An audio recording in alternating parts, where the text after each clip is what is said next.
Right, welcome back to the channel, and this is the second part of a small mini series just by way of my making some adjustments to the tooling that I have. Now, in the last small episode I was adjusting the impeller input to the vacuum system just so that the chippings wouldn't keep clogging the system. So that was all done, and I made a small pass on the thicknesser just to make sure that the vacuum was working properly. So that's all done. Now it's coming back to a comment that was made back in episode 53, I think it was, where I almost had an accident with the table saw. One of the comments, I think it was Kevin, made the comment that this table saw from Bosch comes with the ability to adjust the height of the riving knife. That means I'd be able to get a thicker piece of wood through the saw with the guard in place. Now that was the problem in the first place. The guard wouldn't allow me, so I discarded the blade, and that was my mistake there. So I've dug out the instruction book and just going to have a look now at what I need to do. Right, so this is page 41 of the manual for the GTS 10J professional heavy duty table saw. Right, so I've taken out the guard, and the first thing I've got to do is, if I can find the wheel, raise the blade to its highest position.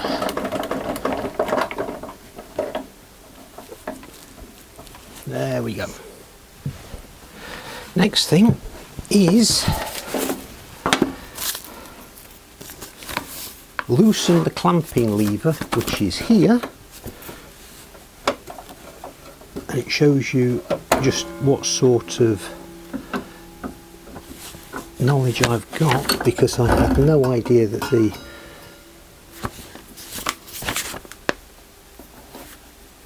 lever was there. So the riving knife has a curved slot on it, so it will follow the contour of the blade, and so I've raised it to its highest position, so lock it into place. So let's now get the guard.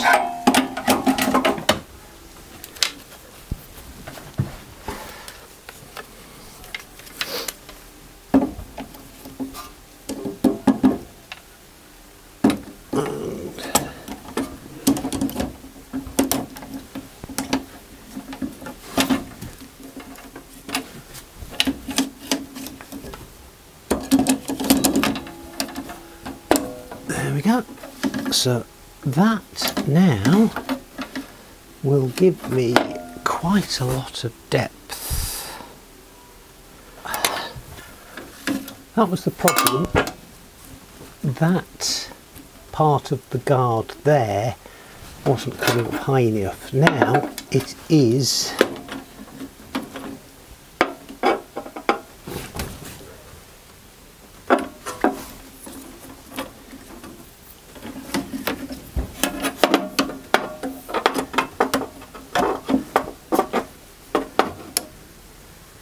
It's about 95 millimeters. That's good. The top of the blade is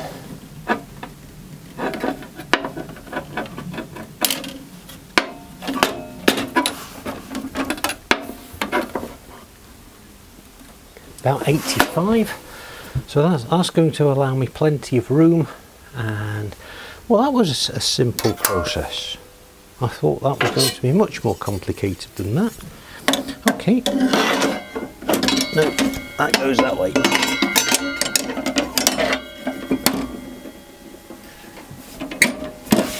There we go. So another part of the problem that I had, okay, the riving knife is at its highest position. So with the guard, that's going to stop me putting my fingers here. But I was cutting a thin piece, so not only did I need to use the push stick from that end, I need as well a featherboard just to add sideways pressure. Now I'm not sure whether I have a channel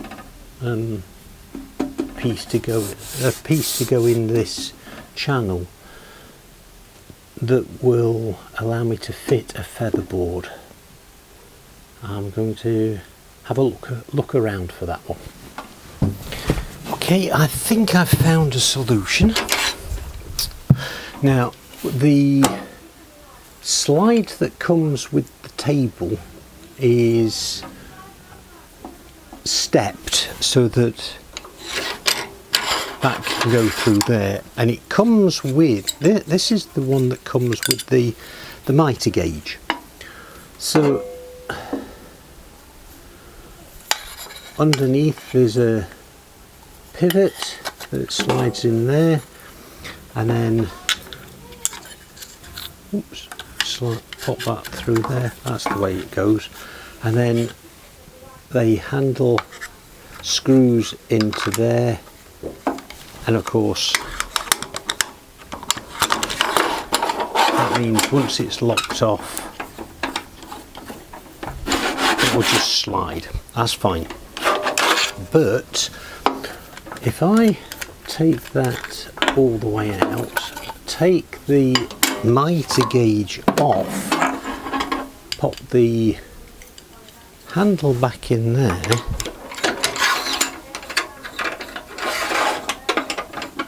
screw it tight, that's not going to go anywhere. So I've got the bar. Now then, the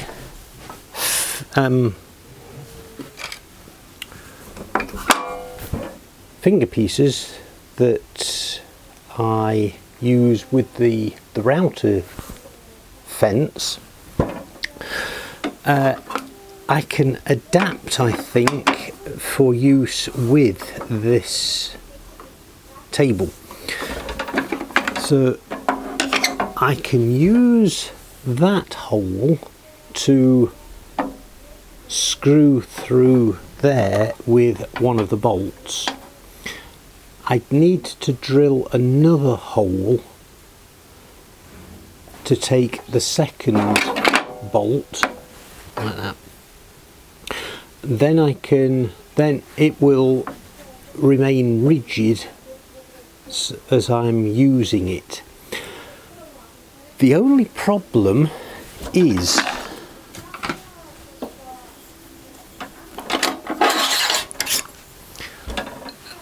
that goes through there nicely, but you'll notice it sits proud. So that's going to be no good, because that means it won't go through the channel. So what I could do, and what I'm going to do, is drill a second hole, yes, but I then need to enlarge this to take the nut head. That way it will go into the bar, and it will mean it will not interfere with the sliding action. I can then tighten off with the handle. That means the whole thing won't slide, but then I can tighten the fingers down onto these two nuts, and then that won't move either. Okay, so first things first, mark where I want the second nut to go, then I can set about enlarging the bottom hole. Right, now the advantage of this is that I do have enough room on the bar to put the second hole in, but I can just drill straight through that of the featherboard, not the finger post or whatever I was calling it, it's the featherboard. And I'll just use that to line everything up.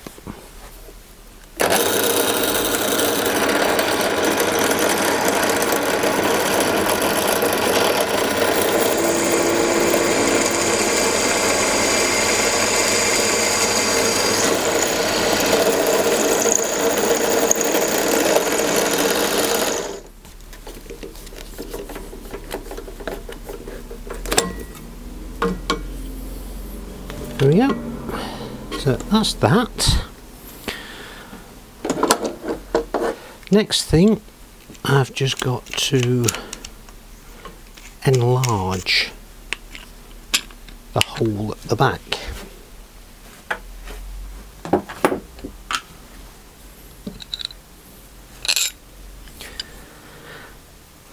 So it's a matter of seeing how big it is across the points, and across the points that is 12 millimeters. I won't have to go down through very far, but next thing is to try and find a 12mm metal bit. Now I know I mentioned I've drilled the holes, and I was going to find a 12mm metal bit to drill into the base of the T-bar, but my neighbour Tim mentioned that another mutual friend has a metal milling machine. So I asked, and he kindly milled 2 tiny slots into the base. So that means the nuts are now totally flush with the base, and that means the whole unit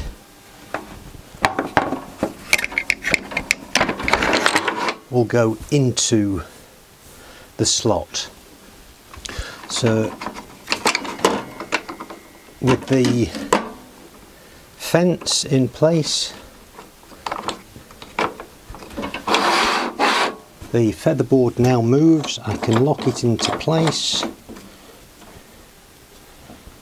That's solid, that's solid, that's not going to go anywhere, and I'm just going to run a test piece and see how that performs. Right, scrap piece of wood, and against the fence, as I was before, the featherboard is just pushing up against this edge here, so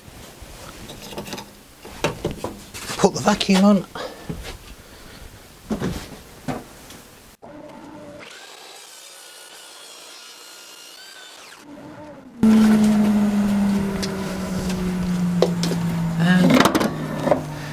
That made good work of it. The blade guard worked, the featherboard worked, and the dust extraction worked. So all in all, I'm very pleased with that. anything to make life that little bit safer. Okay, so that's come to the end of this small series, the 2 tiny videos about making the workshop that little bit safer and less hazardous, when I think of the way that the vacuum system was blocking up. Hopefully that's cured things now. So in the next episode I'll be getting on with the milling of the stock for the project and hopefully get that all done, and then we can crack on with finally bringing things down to size. Thanks ever so much for watching, and I'll see you on the next video.